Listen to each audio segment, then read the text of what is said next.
Good day, I'm Hannah Maiku, and I will be presenting an assessment tool for Enac221 with my partner, Micheline Visagie. Our rubric will be used to assess a life orientation SMART task, for which learners host a talk show on democracy and human rights. This assessment tool has 5 criteria that learners must adhere to. For each section, a mark of 1, 2, 3, or 4 will be allocated, depending on the quality of work submitted. The first criterion is information, which entails learners sourcing information from textbooks, online, and other sources. This focuses on how well learners understand and present their findings. If they score a 4, it means that they've done thorough research, the information is factually correct, relevant to the topic, and engaging. The information may not just be from their textbooks. A 3 shows good research, but there may be minor factual errors or gaps. A 2 means that research is limited, the information is vague, or only somewhat suitable. A 1 reflects no research at all, the content is off topic or clearly made up. We assess this because a SMART task is designed to inform. Learners must show that they understand democracy and human rights, and that they can communicate accurate, relevant facts.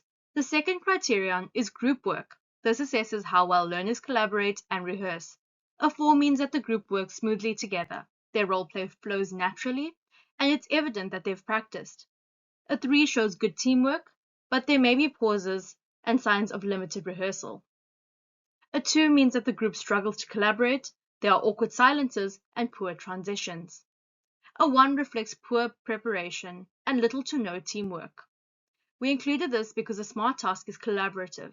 Learners must learn how to work together, which also builds interpersonal and communication skills. Now I'll hand over to Micheline, who will explain the final 3 criteria. Thank you, Hannah.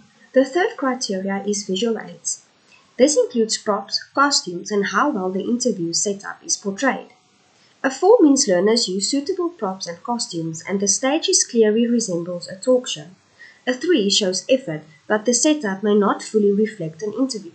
A 2 means props or costumes are unsuitable or unclear, and a 1 means learners didn't use any props or failed to depict an interview.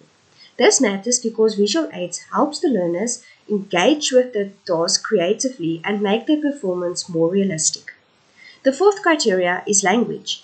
We assess how learners use language during the talk show.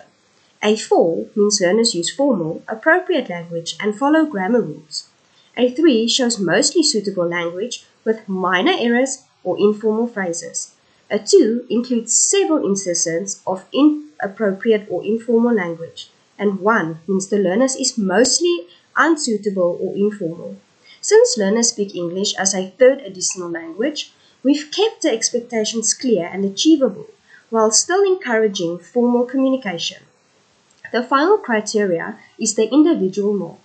Each learner is assessed individually based on their role, voice projection, body language, and the learner's willingness.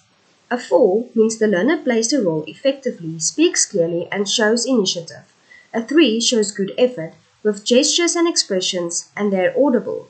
A 2 means the learner is unsure of their role, mumbles, or lacks expression. And a 1 reflects confusion, lack of participation, and no willingness. This ensures that every learner is accountable and receives feedback on their personal contribution.